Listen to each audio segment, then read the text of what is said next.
If you decide to listen to the theme song, turn to second 12. If you decide to skip the theme song, turn to second 46. We're talking choose your own adventure. Hit it.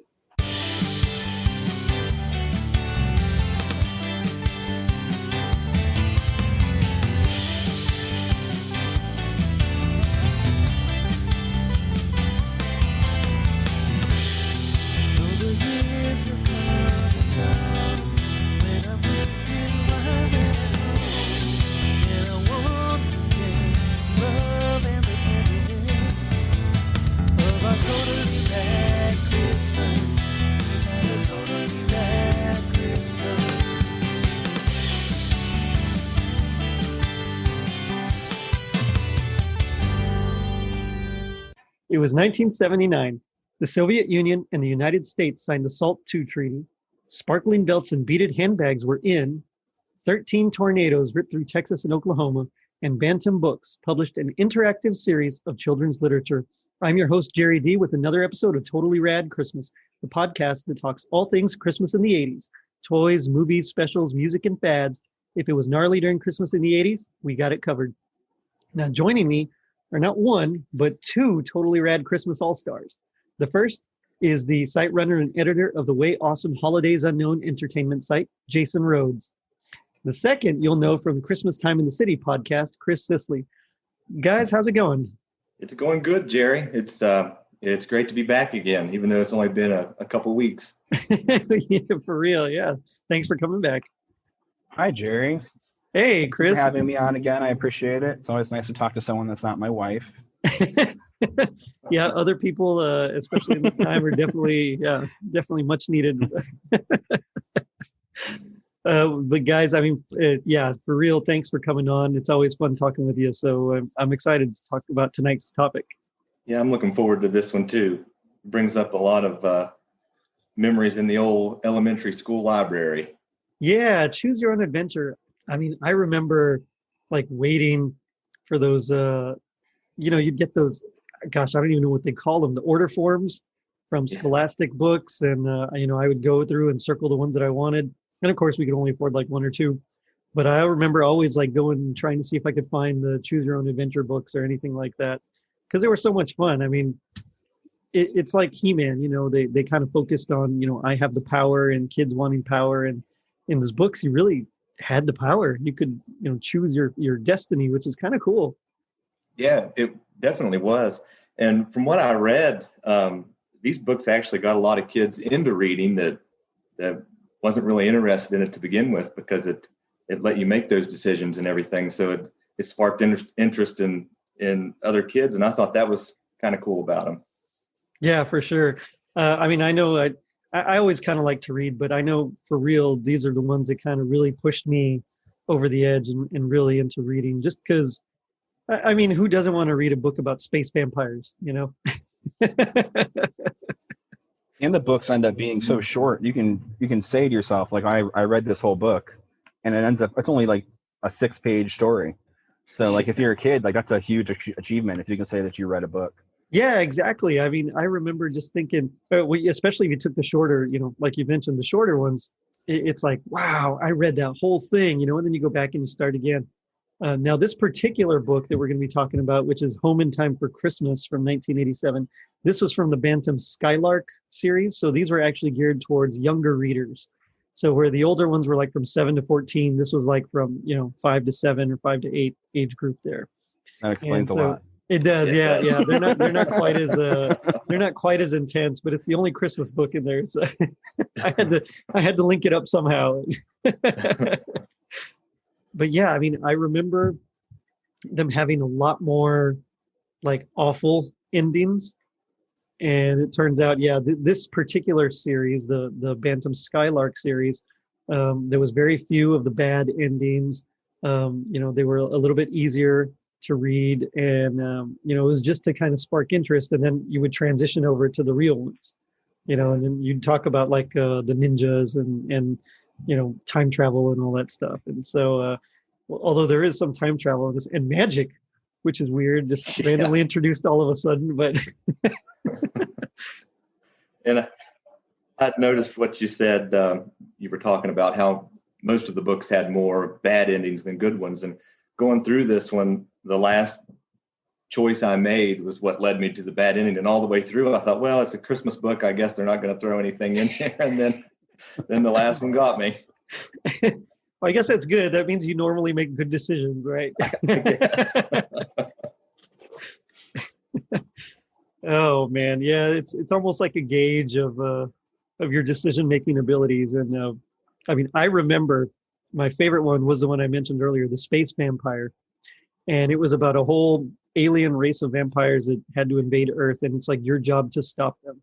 And I almost always died every single time. Like it was always some sort of gruesome death. And the one time that I won, even though there were a bunch of other endings where you win, but the one time I won, it's only because we were out in space on a spaceship, and the doors, to the bay windows or something opened, and the sun just shone through and it killed them. But we were so close to the sun that I also like overheated and died as well. So I saved the day, but I also ended up dead anyway. So, oh well. Talk about a bummer series. Yeah, no kidding. Yeah, that's the one that always sticks out most in my mind. But going through the list of these, like I remember quite a few actually.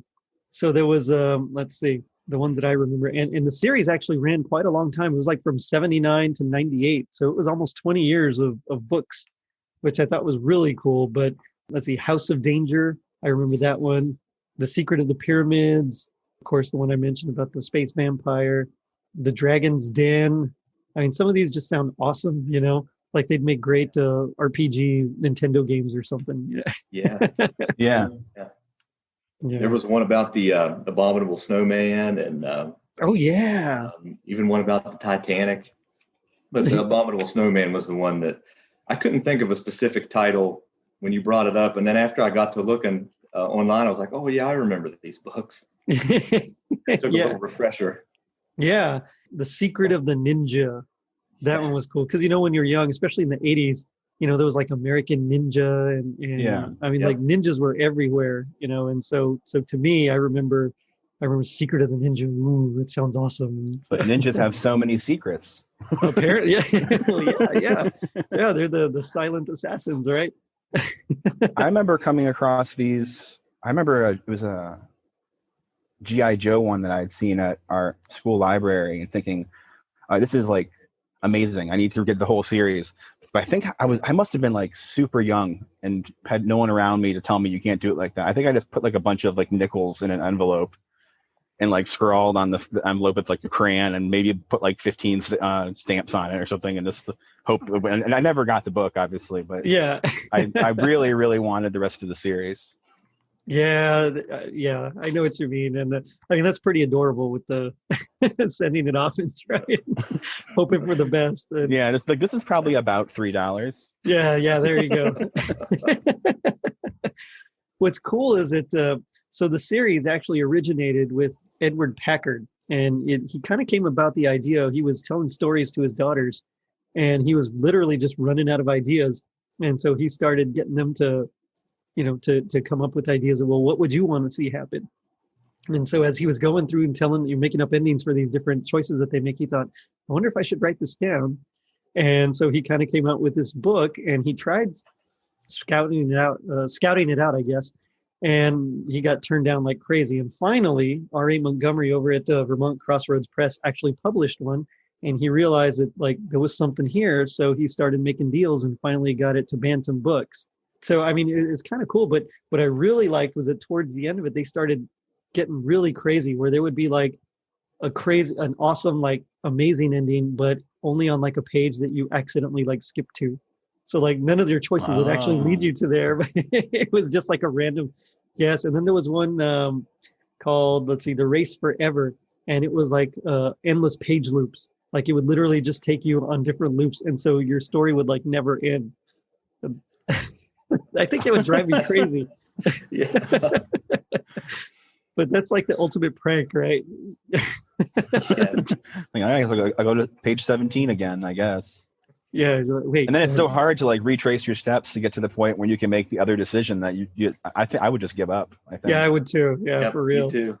You got to like write it down or something, you know. Just keep your pinky in that one spot, and In that then one if it's spot. good, then you can move the pinky. That's exactly right. Yeah. Yeah, because nobody uses bookmarks, you know. Just yeah. No. So he wrote the first three, Edward Packard, and then R.A. Montgomery, who kind of helped him along. He ended up writing over 50 of them. And there was about 180 something in the series all over those 20 years, not counting all the other series as well. One thing that I thought was really cool was that eventually they ended up selling it to a company called Choose Co., and they're the ones that are producing them now. But they did y'all ever see the Black Mirror Bandersnatch? Yes. Is it good? Because I haven't seen it yet. It was okay. There was someone on the show that I liked from something else I'd seen, so I was happy to see him. But it was okay. All those Black Mirror things are a little bit twisted in a weird way, but it's all right. It's fun. It was a fun gimmick at least. Right. Well, apparently, Choose Co. and Choose Your Own Adventure now they filed a suit against Netflix and Bandersnatch for kind of stealing their idea. So I'm kind of curious to see how that's going to turn out. Yeah, that's an uphill battle. Yeah, for real. I really doubt they'll make any headway, but I mean, that's, to each their own.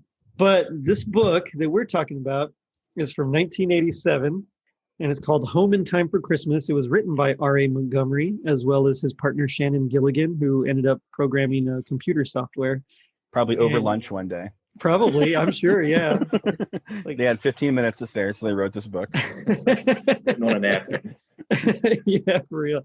You can just see him like in a meeting, like, with the cigar in his mouth, like, hey, take a memo. Writing the whole plot on it. But for some reason, and I know it was one of the younger ones, but for some reason, I still kind of like this book, even though it was like super easy to read. And my daughter ended up really liking it. I mean, she read it, and of course, she read it in no time also. She's 8.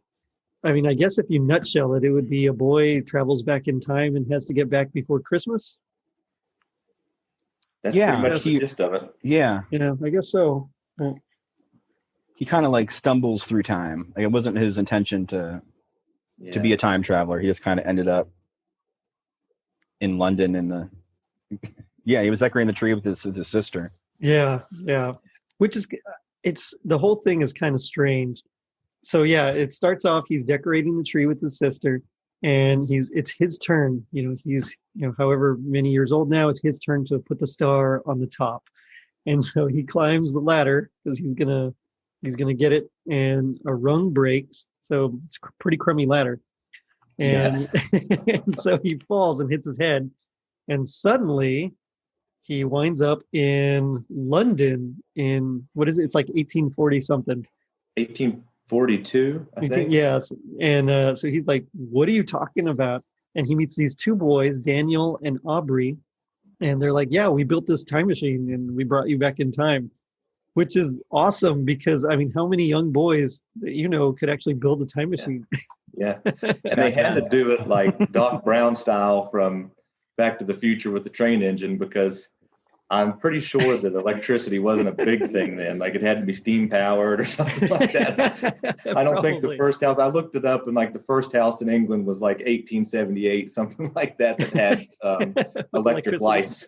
Oh man, so it could be steam, it's Doc Brown did it, so that's true. Yeah, they could too.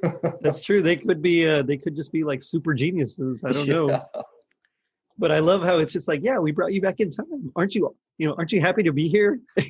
Yeah. And he's like, but it's Christmas. Take me back. My mom might worry she's going to call the police. And they're like, oh, we hadn't thought about that. It's like, oh, but you thought about building a time machine. Yeah, okay. Yeah. Yeah, this whole story was fun. I mean, it was ridiculous as all get out, but it was pretty fun. And the illustrations were like classic, like 80s. They're sure. the line drawing. It's almost like one of those old school etchings. And I mean, it's just there's not a lot to them. It's literally just the outlines and stuff like that. But anyway, so right away you get your first choice. And I don't know if we should. What do y'all think? Should we talk about each storyline individually, or should we just kind of go for it? I don't know. I'm kind of curious. I don't know. Either way would be good. We could probably go through a couple of our favorites, maybe, and then we can maybe end on all the different endings, possibly. Okay. So well, we get our first choice. Do you want them to send you back immediately, or do you want to wait around for the machine to cool down? Now, the first time I decided to wait around because I thought, yeah, it might be fun to explore a little bit, and as long as I can get back in time. What did y'all end up doing? I did the same thing. I absolutely was like, I need to go back right away. My phone doesn't work. There's no Wi-Fi here. You don't understand how upset my mom is going to be. Yeah, and so if you decide to go back right away, then I think you try the machine again, and it like overheats pretty much and breaks. And so then you're like, well, how am I going to get back now? And that's when they send you to the magician, which is, I mean, this world that we live in is crazy. It's time travel, it's magic, and it all exists. And I do like the point they really make a point about the magician looking a lot like Santa Claus.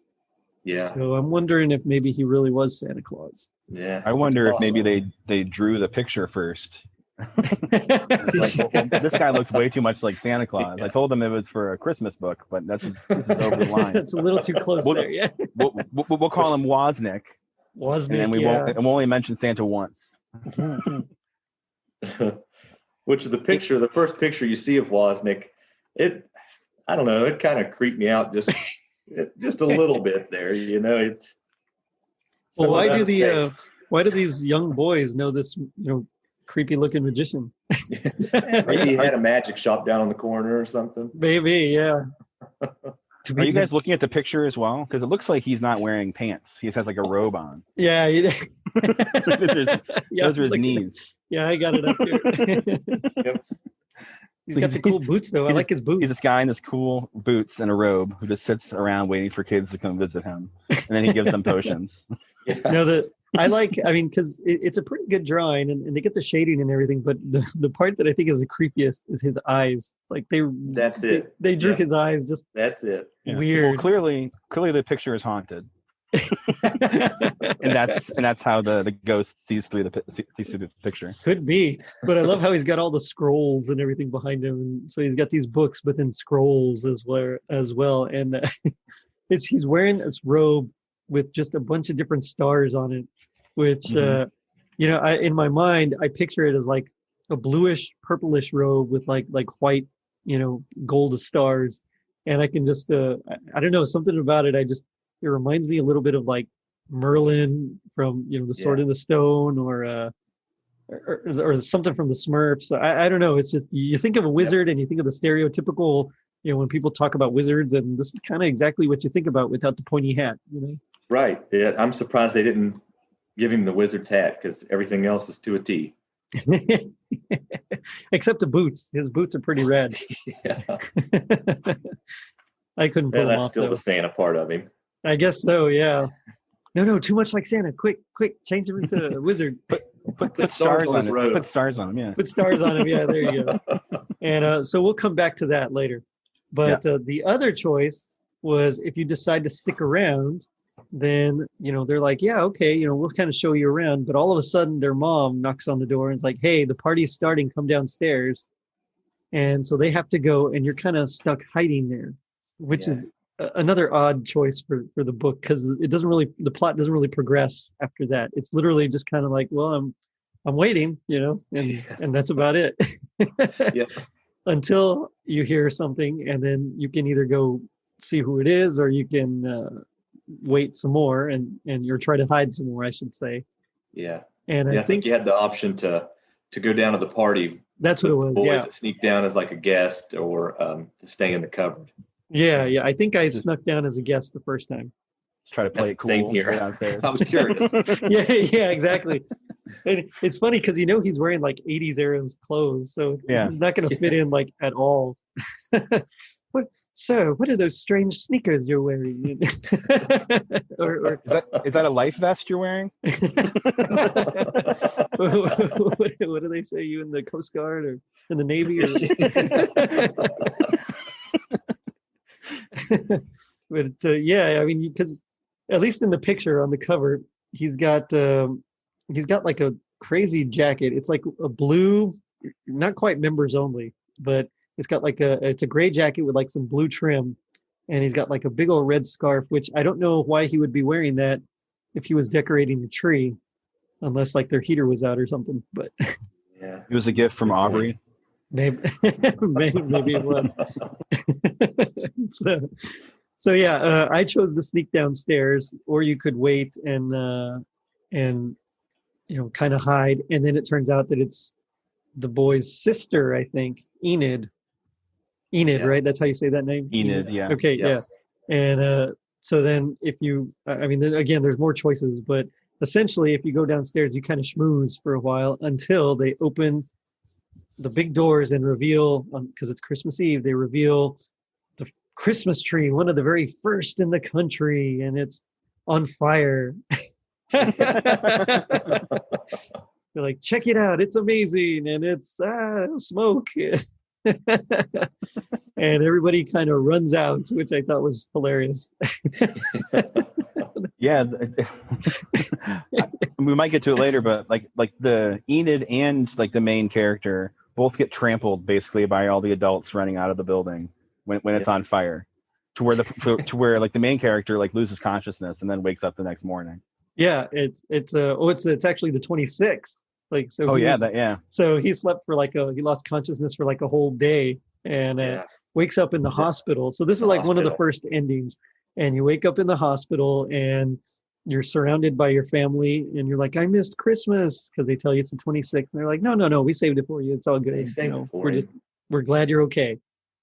And so, kind of a happy ending, kind of more of like a mediocre ending. I think if this was like the main series, you probably would have like broken several bones or something. Yeah. You had some concussions, and you're okay now. But by the way, you also, your leg is broken and you can't walk. No, I don't know, but it was one of those, and I read it, I was like, okay, that's not so bad. And I was expecting something worse, because at the time I didn't realize that this was going to be one of those the younger reader books. Yeah. Yeah, same thing with me. Every ending just seemed kind of mild, and it makes sense now. Yeah, exactly. You didn't want, I guess, you don't want the young ones to feel too depressed over their choices. Yeah. Well, and it is a Christmas book too, I guess. So. That's true. Yeah, it is Christmas, so you kind of have to have something a little peppy, I guess. Yeah. So that's the choice if you go down and schmooze at the party. There's another choice where if you try to hide, you run into Sister Enid, like I mentioned, and she has a secret. Just like the ninja, she has a secret. The secret of the Enid. The secret of the Enid. And she wants you, and then you can choose to go look at her secret or not yet, or to help Yikes, her to help you find. Oh, man. Wait, what an awkward thing. Let me rephrase that. You can choose to. Okay, I don't know how to say this right. You have to say Enid's. You can choose to see Enid's secret or not. Or not. I think this is totally Rat After Dark. No, so she goes downstairs. If you choose to follow her and indulge her until she can, get you to the two boys with the time machine, then she shows you a Christmas tree. She's like, check it out. And you're like, well, yeah, it's a Christmas tree. Well, What's a big deal? And she's like, what? You've seen one? Like, this is the first in the country or whatever. And, or one of the first, I should say. And you're kind of hiding behind a couch or something. And you watch the butler start to put the candles on the tree, because of course it's 1840s and, they don't use lights, they use candles, which always struck me as like being incredibly dangerous. Yeah, I'll bet this wasn't the only Christmas tree to catch on fire. Especially not that first year. No one knew how to do it right. Yeah, I heard you just put candles on it. Maybe like this. Which though I did always wonder, like, how did they stand the candles up? Like, that's something I've never researched. I never cared enough to research. But it's one of those things that's like, wait, if they lit it with candles, how does that work? Yeah. Well, obviously it does not work well because Yeah. it still catches fire even in this ending. And you, as the protagonist, you react immediately because you're awesome, and apparently you're, in your own superhero book, I guess. And so you right away, very calmly, grab some water, from a vase, and you douse the fire out. And there's a big commotion, and everybody opens the doors, and you hear, you saved us, kind of a thing. And suddenly you're like the hero, and it's this big amazing deal, and everyone is congratulating you, and you're schmoozing at the party. You're getting hugs and kisses and Hugs and kisses, yeah, and handshakes. And but again, no one seems to question who this boy is. No. Why is he dressed freakishly different from us? Yeah. It's just random stranger saved us at a party. He broke into our house apparently and was just to save us. But there's a certain charm, and then the rest of the night passes by in a haze, and suddenly you're being woken up by your sister, and she's like, "Come on, it's Christmas. Let's go downstairs and open presents." And you're like, "It's Christmas. I'm home. Okay." And then you just run downstairs and open the presents. Yep.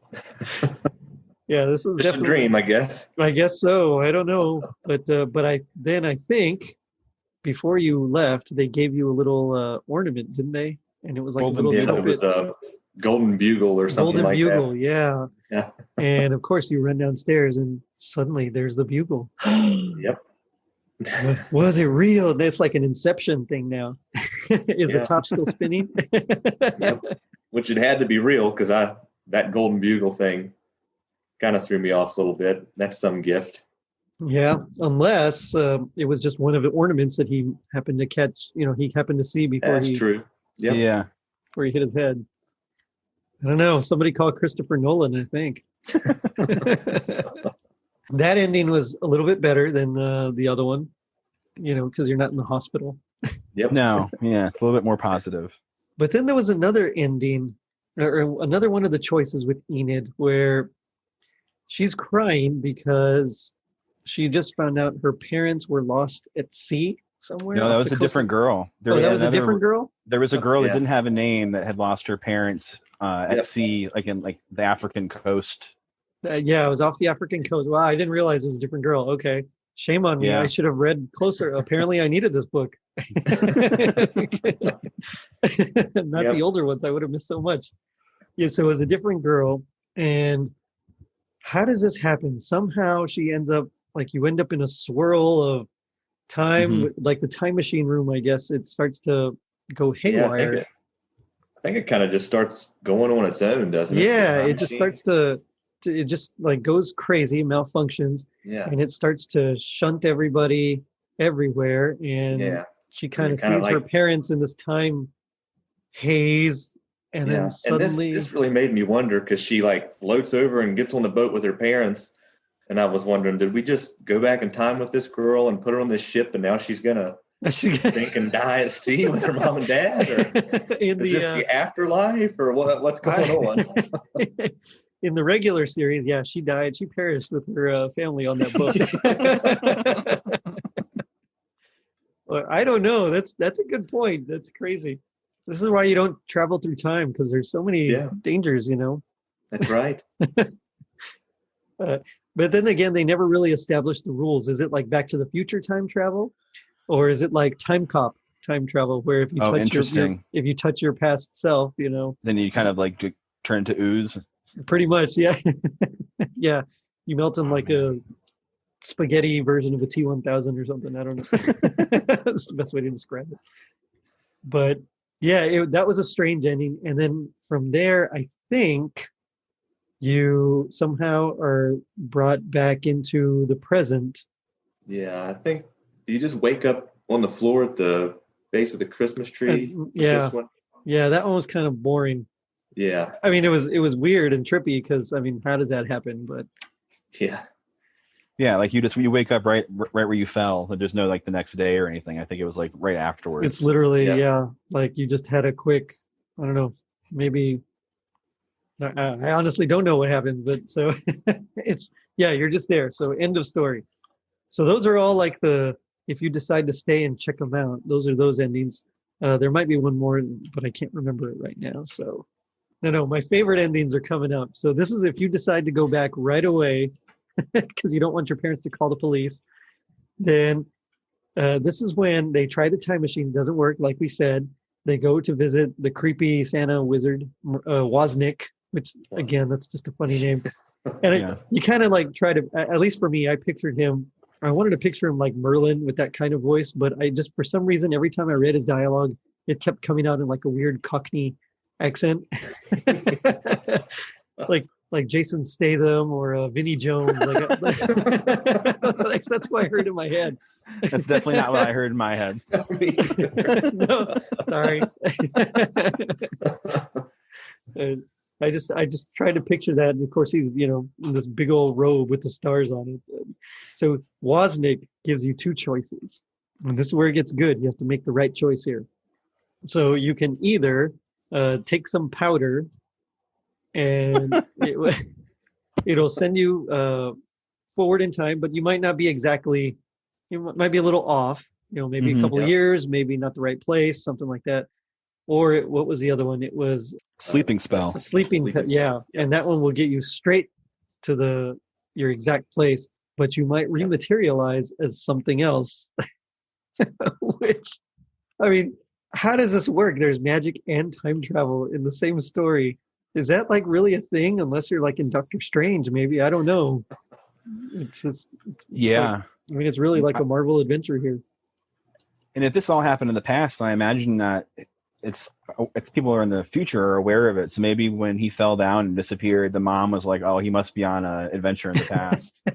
Yeah, he's one of those magic time travels adventures. He'll drink a potion and he'll be back in a little bit. He'll be back in no time. It might be tomorrow in the hospital or something. But it might be at the Kravitz house. Can you imagine that? Like, Mom, I fell and hurt my leg. All right, just take this potion, you'll be fine tomorrow. or if you're going out to a friend's house, hey, take some sleeping powder with you just in case. but yeah, so you have the choice here. And which one did y'all choose first? Because I'll tell you which one I chose first. I chose the magic powder. Okay. And I went with the sleeping spell first. You went with the sleeping spell. Okay, yep. So if you go with the sleeping spell, then you wake up in the neighbor's house, but you haven't missed it. You haven't missed Christmas, so it's not the end of the world. It's actually pretty nice because you got there just in time. You're fine. Everything's great. Yeah, like you said, you're just in time. Although there is when you take it, he kind of hypnotizes you as well, which is another little creepy image that I really enjoyed here. Because he's got the big Santa beard, but he's like bald. But the way they draw his eyes, just I don't know, they're so wide, something about it. And so you feel the tingle, and then all of a sudden you feel nothing, and then you're awakened, and you're in the Kravitz front lawn, 3 blocks from home. Yay! And so you make it, and everything's fine. But so that was that one. I will tell you, I did not choose that one right away. I chose the latter, which is a big mistake. Yeah. So I chose the magic powder, and I immediately was transported to the exact right time.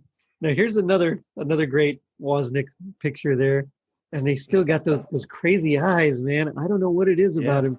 Even though in that picture, the way that they drew his robe, it almost looks like he's wearing like a muumuu or something, Yeah, he's a little too comfortable. I wouldn't want him, around my sons or anything. Yeah, probably not the first kid he's gave a magic potion to.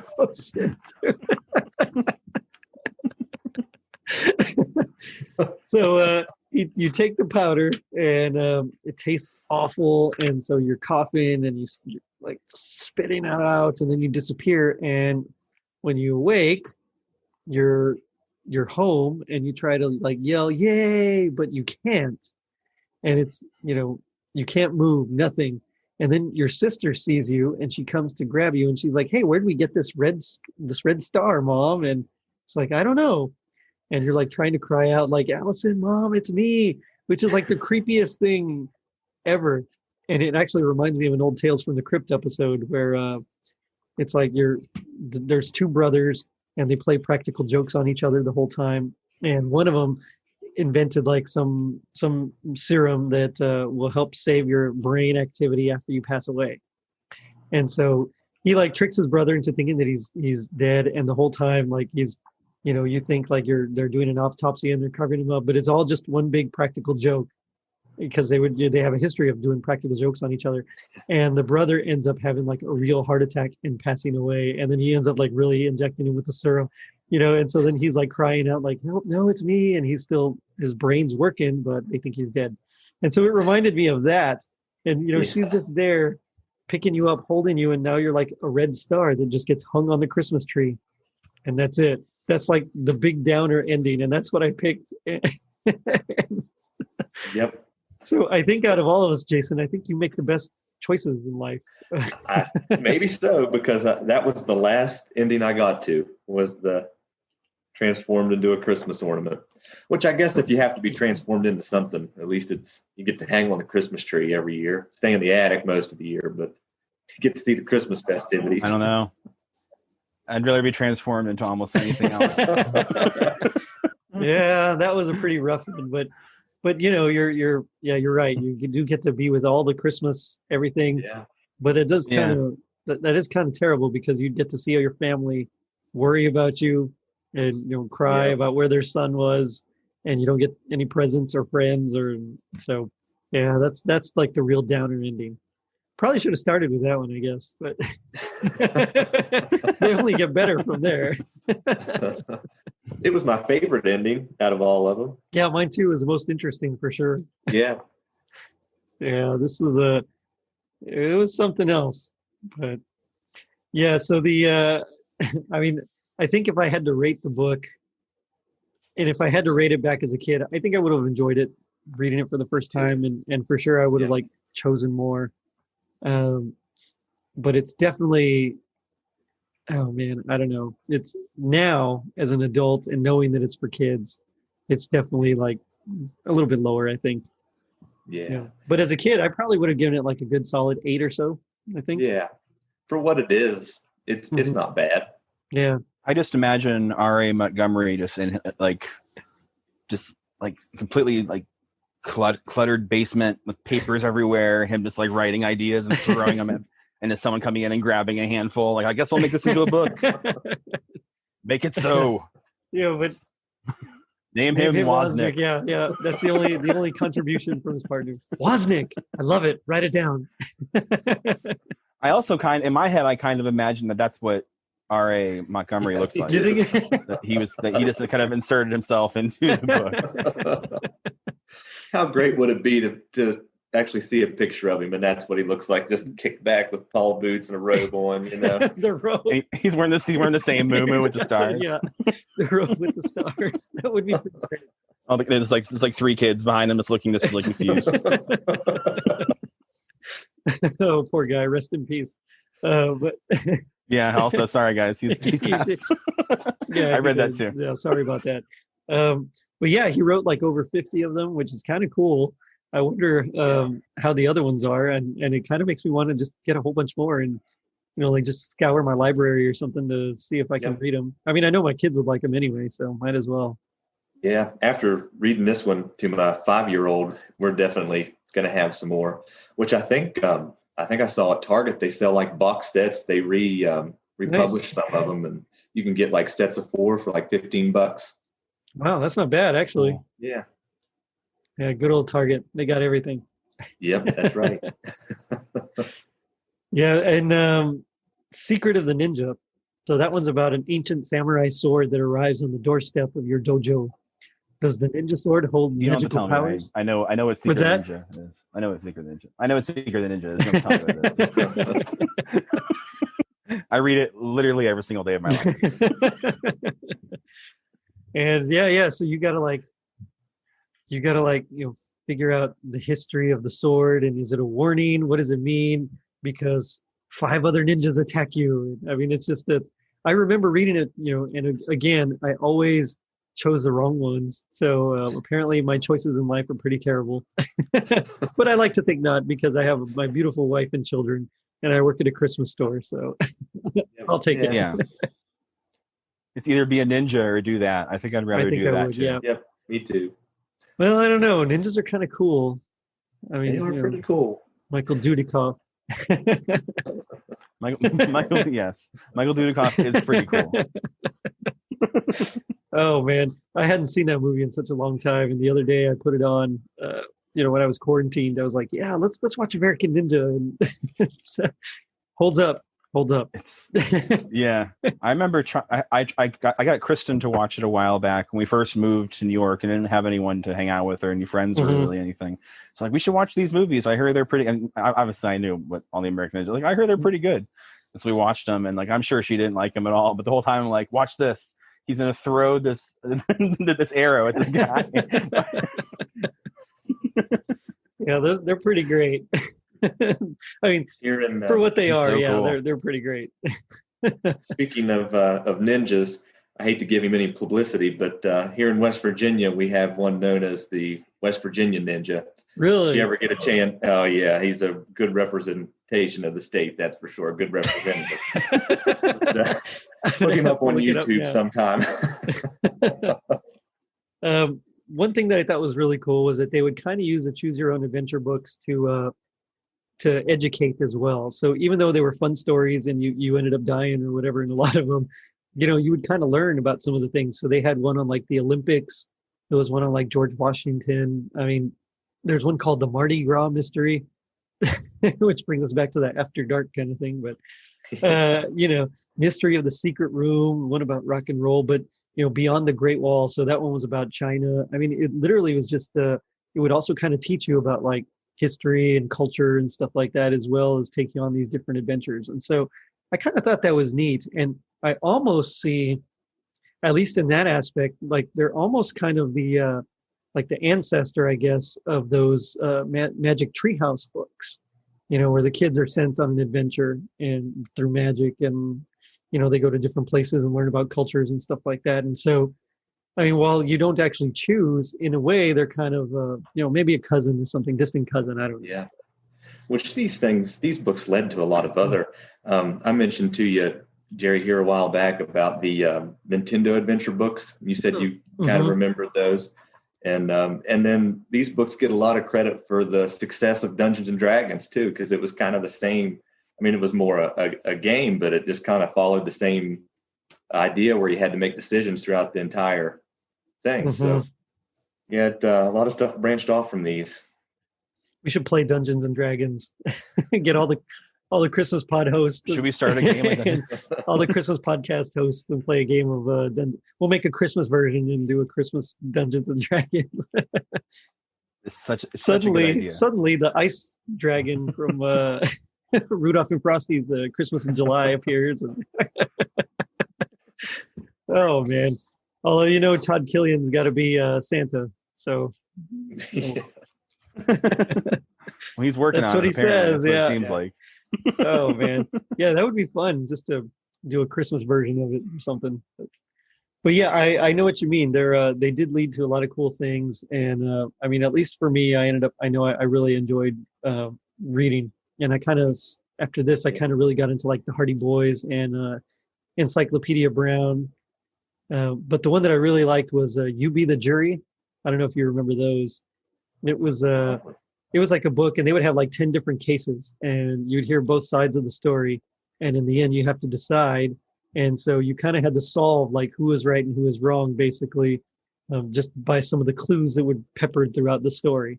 And so while it's not quite the same as choosing your adventure, you do kind of have to make a decision as well. And so I always enjoyed those kind of interactive books. I thought they were pretty neat. Especially when you're jumping around, because you're always taught, to read from the beginning to the end. But here you're literally just jumping. And I think it would have been a pain if I had read that one book about the paradise inside UFO 5440. There's a paradise planet ending that I was talking about, which can only be reached by cheating or turning to the wrong page by accident. And so I think I would have liked that one. But the race forever, I think, would have driven me crazy. I'd have found that secret ending, because even this book, no more pages than it was, I'd constantly miss that little thing at the bottom telling me what page to turn to, and I'd flip to the next page and I'd be like, what the heck is going on? This doesn't make any sense. Who's this Santa Claus looking guy? I think we forgot how to do these books, guys. Yeah. It took a little bit to get back in the groove. Yeah, I know what you mean. But yeah, so these endings were kind of cool. And the thing that I really liked about it was that there was really no ratio like throughout the whole series. So some books would have like a crazy number of like bad endings, and some would only have a few. Some would have a ton of endings. So there's one that has, especially early on, there was one that had 44 different endings, which is, I mean, that's just crazy to me. But then as they started getting towards the end, there was more like only 8, things like that. And that kind of was a little more standard. But, just the fact that you're like, okay, well, if I do this, then this happens. And then if I do this, this happens. I mean, you're literally writing like, in that instance, you're literally writing like 44 different stories. That's kind of cool to me that they could do that and just come up with it. Because I have to make up stories for my son. He likes me to tell him a little story about little orange puppy and little green kitty and little purple mouse. And so I have to tell him these stories, and I'm like trying to rack my brain. And it's usually like one day they were walking down the street and decided to get pizza. So it's just funny that these guys would just go in and like, all right, this happens if you choose this, and this happens if you choose that.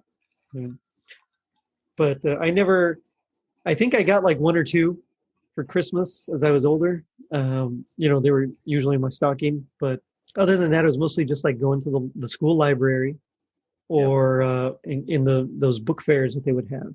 You'd go with your money and just buy a couple of books here and there. Yep, same here. I don't ever actually remember owning one, but the library is where I would get mine.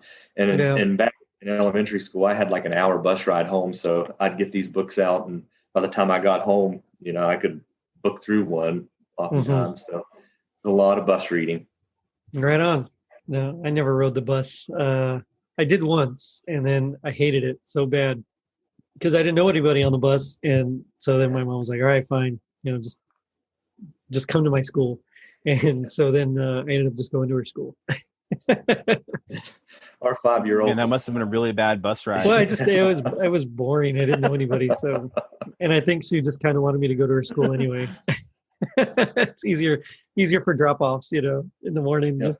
Just take everybody to school, because my mom was a teacher. But yeah, mine was as well.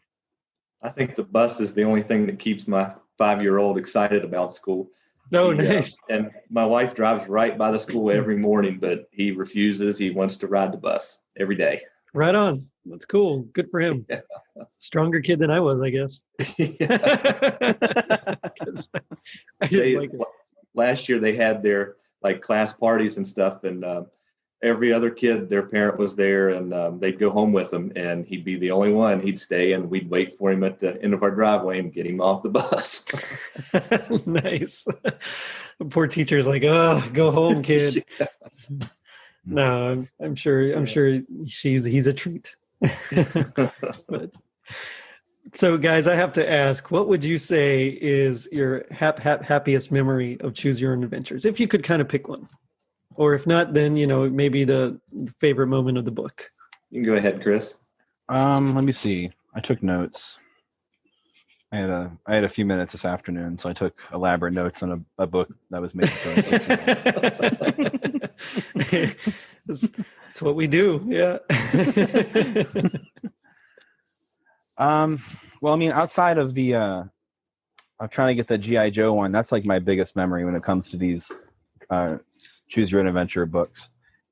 I'm kind of just excited to have it now, like in the collection, because my son's 15 months old now. He's not really in the mood to listen to me read books to him for more than 10 seconds. And so it's probably not going to happen anytime soon, but it's cool to have. And it's a good way to get him started reading. And I'm happy to have it in my collection of Christmassy sort of books. Right on. Jason? And I think my favorite memory is, like I said, being back in elementary school and going into the library and specifically searching these books out and finding one and diving into it. I have a lot of fond memories of. I can still remember my elementary school library. I spent a lot of time in there, so anytime I get to think about it is a good time. Nice. So.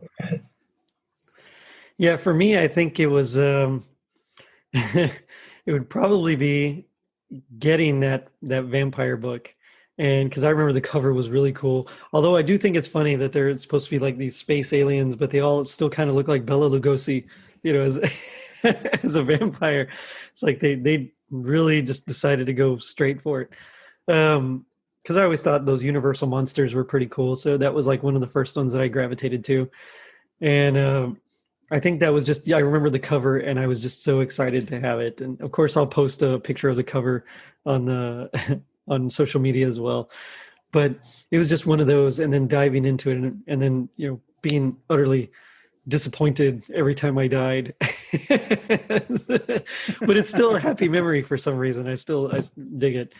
But yeah, and then of course, when my daughter, it came in the mail and I started reading it, my daughter kind of was sitting there with me, and it was special because she was really into it too. And she was like, no, choose that one.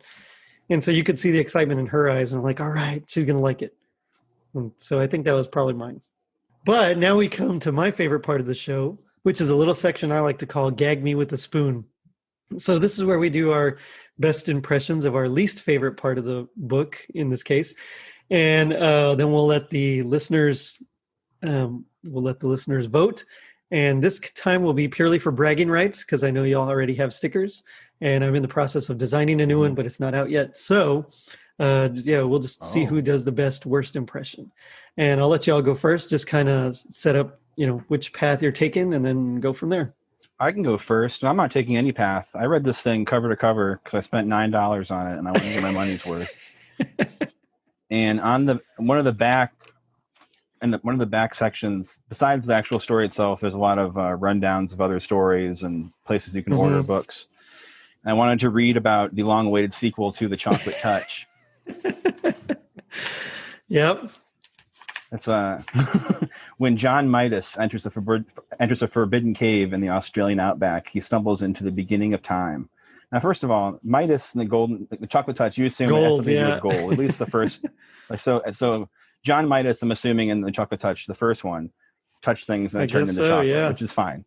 It's a good book, I guess. So I'm going to skip down a little bit. He finds himself in Dreamtime, a mythical place where time itself began.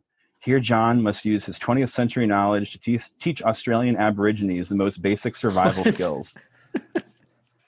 What about The Chocolate Touch, John? How is that a sequel to The Chocolate Touch? If it has nothing to do with it at all, but instead it has teaching Aborigines how to do things. I think they're pretty good at surviving. I mean, that's like, they're probably pretty good. What they do out there. It's like one of the main things that they're into. Exactly. Oh man, Jason, what about you? All right, this one, it's not as good as Chris's, but in the part of the book where you decide to go straight home and you're back in the time machine and they're getting ready to send you back and they're counting down right at the end here. I'll read it. 10, 9, Aubrey begins. Wait, tell us just one thing about the future, he pleads. Space invaders, you shout as a brilliant white light flashes, followed by a loud boom. Then all the smoke, it stops working. What about Space Invaders? It's got me very curious. Is it the video game, or are we actually getting invaded? What's going on here? Those vampires I was telling you about, man. It could be. It could be. You never find out. What an ominous thing to say to someone like that. Yeah. Yeah. See, but I guess it still wouldn't make sense if he shouted video games, because they wouldn't know what that meant either. So, And you thought that they would ask afterwards, because he doesn't go anywhere. He's still there. They could have said, well, what do you mean about that? Yeah, he could have cleared it all up. You mentioned earlier space. Sorry, we got to go to this party. We'll be back. Oh, man. So for me, I chose when they go see Wozniak. And so he's telling you about the different ones that you can take, and He tells him about, I can also feed you a mix of several magic powders. This will transport you immediately to the future, but there's a chance you will rematerialize in a different form. It's terrible. Terrible. It wasn't bad at all. Yeah, I think we just found our dungeon master. Awesome. I'll write everything out tonight. Start a Google Doc. Oh, man.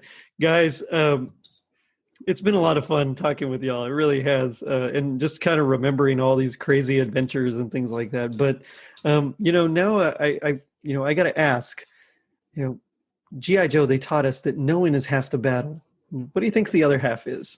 I think the other half is, if you're in trouble and need help, don't go to the creepy old man at the end of the block, the one who's just going to try to give you powders or potions. That's definitely half the battle right there. All right, mine's kind of simple, but could have avoided this whole thing. If knowing is half the battle, then use a fiberglass ladder. Yes, yeah, exactly. For sure. Or a sturdier ladder. Yeah. Who doesn't just use chairs? That's true. It's just the top of the tree. Yeah. Yeah. Why'd you bring a ladder into it? Just use one of the chairs. Oh man. Yeah. No, those are better than mine. Mine is if knowing is half the battle, the other half is trying every ending until you find the one you like and pretending that's the one you always meant to choose. Oh, that's sweet. Oh, guys, it's been a lot of fun. What do you want to plug? Like, tell me about your show. Tell me about your page. I can go. I have a Christmas podcast with my wife. It's called Christmas Time in the City. We're on all kinds of social media. You can find us there. We're going to be putting out a lot of content for the holiday season.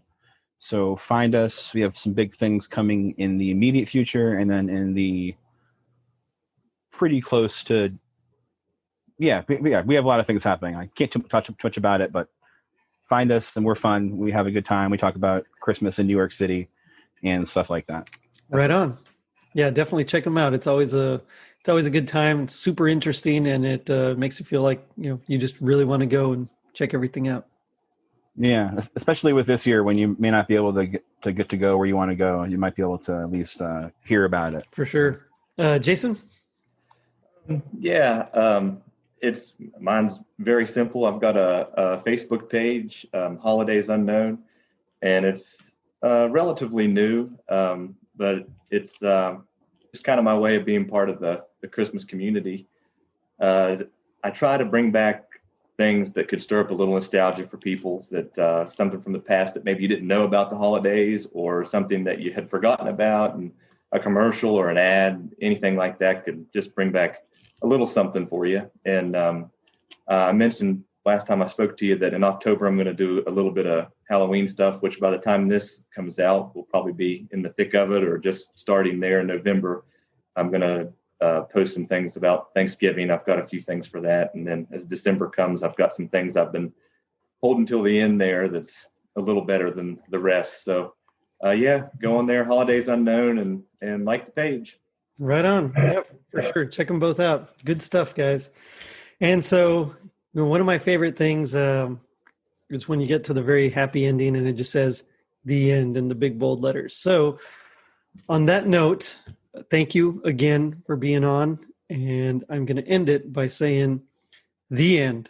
Check us out on our social media pages, Facebook, Twitter, and Instagram. And if you're feeling like you've chosen the best option for your adventure, leave us a review on iTunes. Not only does it help us reach more people, but you also get a free sticker. Now, don't forget to vote.